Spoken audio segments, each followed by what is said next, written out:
Hi everyone, welcome to my review of Joe Dante's Gremlins in 1984. Now here we are with another horror film review. Of course, I've actually kind of broken what I said I would do with a horror film every day for the next week until Halloween. And then, I'm still going to do Halloween, on Halloween, a horror related list, but, and I will try and do, a horror film as much as I can. It's probably not going to be every day now. I've already broken it yesterday. Didn't watch a horror film yesterday, which was Thursday. It's Friday. I did watch a horror film, and it's Gremlins. Of course, this is a kind of a comedy horror, kind of sci-fi, you could say. And yes, it's very, very iconic, very famous film. And basically, I've seen this many, many, many times. It's a film, especially as a kid, I watched a lot. And the last time I saw this was probably 2 years ago, something like that, 2, 3 years ago. Yeah, because it was one of my kind of love films, and I watched it again tonight, and usually I try and save it for Christmas kind of time. I watched it on Christmas Eve one time, quite a few Christmas Eves. I've watched this film, and I love this film. Just get out of the way. I think it's a great film actually. It's kind of a family film. A kind of horror comedy, and it just works so well. I think Joe Dante. I've not seen any of these other films, apart from the second Gremlins, the new batch, which is nowhere near as good as this. It's not great. And yeah, Chris Columbus, is right in here. And he's an underrated filmmaker, I think, Chris Columbus. He's not, a master director, but, I think he definitely is underrated. And you've got, of course, many involved, Spielberg, the master, producing here, and he actually makes a cameo. If you look out for that, it's in a scene involving the father when he's on the phone, and you actually see Spielberg whizzing past on this this thing. It goes past the screen, it goes around in a circle. If you've not seen that bit, look out for that.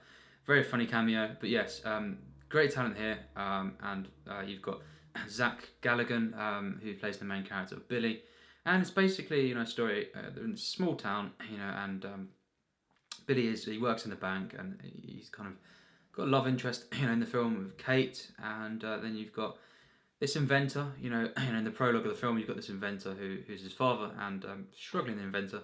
He basically goes, and to this place and looking for things to buy, I guess, and then he comes across this mysterious, cage, and then there's this creature in it, and they're called mogwais, and he takes it home, and of course, there's this kind of dispute. The guy doesn't want to. This mysterious guy doesn't want to give it away, and it's kind of the kid basically of the shop, gives it to this guy, but on the quiet. And then the inventor goes home, and he gives it to his son Billy, as a gift basically. And it's his pet, and they name it Gizmo. And yes, basically the first sort of half an hour or so is them just sort of caring for this this creature, a mogwai, and there's these rules, of course. It doesn't like bright lights, sunlight can kill it, and then you've got, don't let it get wet basically because it can reproduce, and then of course you can't feed it past midnight, and they're the rules that are masterfully set up actually. Really, used in a playful manner, but also there's a lot of the tension involved there, and the kind of obviously things do happen, involving them rules. They're broken, of course, quite early on, and yes, basically the rest of the film is these gremlins. They change, of course, very iconic. They change into these, kind of different ones. They kind of advance, and they go around causing mayhem, basically. And yes, the rest of the film is mostly that, and of course you've got Billy and Kate, kind of together a lot of them. Corey Feldman, is in this film. Pete, he played, and he was kind of a side character. He was really good as well. And yeah, you've got a wonderful family film, kind of Christmas film, great horror film, very, very creative stuff here. I think really most of this works just quite perfectly, a lot of the time. Especially I think the first half is the one, that's almost flawless, and then the second half, again, still amazing, but just a couple of flaws here and there in the second half. I think, get out of the way, the flaws, the kind of the Gremlins, when they're kind of partying and stuff, it's just maybe one scene in the bar. It's a bit too over the top, and it could have been cut out. I think it's not quite necessary. But really, I think as well, just not quite as masterfully kind of built up. It wasn't quite as memorable. Some of these bits, but then the final act, comes about again, and it's really amazing.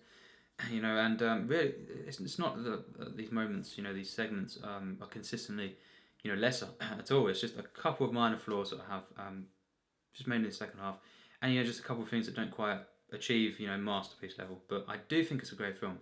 I think the direction of this is stunning. I think it is, Joe Dante was just, I think, in full control, of his vision here.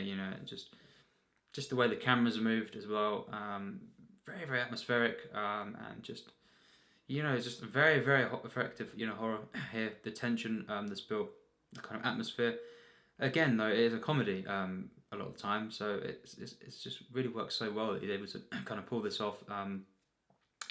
Through really making it is quite a scary film at times, and very, very violent. That's what I'll say. This film in the second half, and it was kind of criticised, I think, for the violence, and it is very, very violent. This moment where a gremlin gets put, in the microwave, and stuff like that. Very, very gruesome stuff. But it kind of just doesn't. It's not distractingly violent. And the flip side is, it's a very kind of loving family film, comedy. So it is bizarre, that it actually works so well as it does, because it's a very, very violent horror film. But yeah, I think it just has so much stuff in this film that is just amazing. And I love the family. In this film, I love the characters. Billy was a really relatable protagonist. And really like the performance by Zach Galligan. The romance as well. I really like that. It's not. Maybe not, one of the best romances, but in the film, but still very, very compelling, very warm stuff. This film really has a charm to it, a massive charm, and it's just full of heart. I think from the very opening scene, really, it sets the tone. And yeah, it's a mystery, and I just loved how all this stuff was built up. The kind of rules, and the way that the first act takes its time, and it's just. Gizmo is such a cute character, really is. And then you kind of get these warm scenes with him, Billy, the dog, and of course Pete as well, and the family. Just I just loved all this, and I love how it kind of gradually built the film up. You've got these peaceful scenes at the beginning. I loved all the scenes in the school as well. There's this kind of scientist in the school as well that kind of is involved in the film. He was really good and likable, and I just love the way this film escalates. I think. It turns into kind of, definitely a full-on horror at the end, horror comedy. The elements, they do advance, in that sense. They do, as I say, a couple of moments, just one or two moments, a bit too over the top. And, but it still comes together really amazingly well. It is quite emotional at points, quite moving, very, very touching stuff there. And, it just really, very human at times. I loved the bond, the kind of gizmo, and Billy had in particular. I just loved it. I think there's something. It's hard to hate this film. I think maybe. I don't know. Yeah, I just think it's really just full of heart. It's got a really good script that worked. I loved how it kind of parodies different things as well, and as well, of course, I loved the kind of little references to classic films as well. It's a Wonderful Life. And actually there's a little, quite a lot of similarities between this and It's a Wonderful Life, just in some of the plot details and everything. And it is kind of set at Christmas again, but the kind of thing with the bank and everything. And I loved all the basically the references to that. There's Snow White as well in there. So yeah, great. It was used really well. And yeah, I just think it's just got so many hilarious moments. And really, really cute moments, and just works so well. This film, it's directed and edited, wonderfully. I think the visuals are great. The practical effects are masterful for me. I think they're really genius, and creative, definitely. And it's just so well, these practical effects. I think there is a bit of stop motion there as well, which is great as well. And it's just so good, It could have been a bit, a bit of a stupid film, but it wasn't, and it was full of heart. And I just loved the characters, the arc, the whole narrative was really great, and it's a lovely kind of film. I'd say around Christmas seasons, kind of the winter months, it's better to watch it maybe. And I suppose not far off Christmas now, so I can't really say that I should have waited, because yeah, it's not far off Christmas. But yeah, it is great to watch it actually in December as well, which I have done quite a few times anyway. So yeah, but I think it's very very warm, great family film, also a horror film of course, and as a horror as a horror comedy it is amazing, this film, and it's just so much fun, very very creative. I kind of just got invested in everything really. And yeah, just a very very well made film. A great film for sure. And I just think there's very little flaws really, with how this is executed. I think, and it just has a wonderful feel.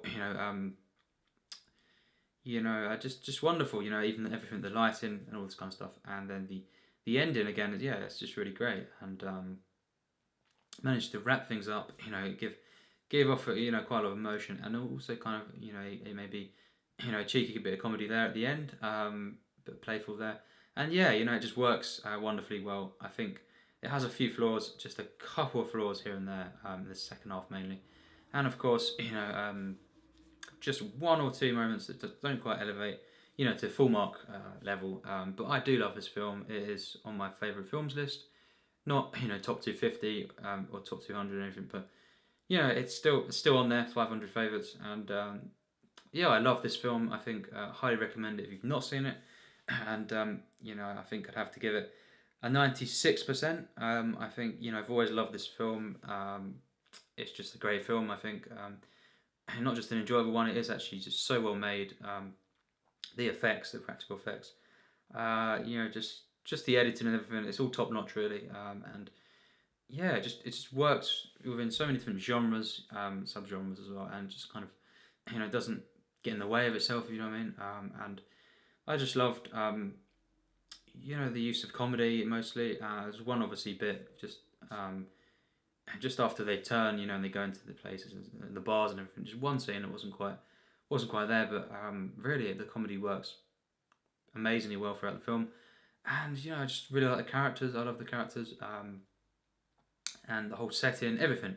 It's just a warm, film full of heart. Just a lovely family film, and one that is very very tense as well. And it's got loads of violent scenes, but still manages to be a lovely little film. And yeah, I just think it's a stunning film. I think the craft and just the sense of wonder and the magic to it all is there, and yeah.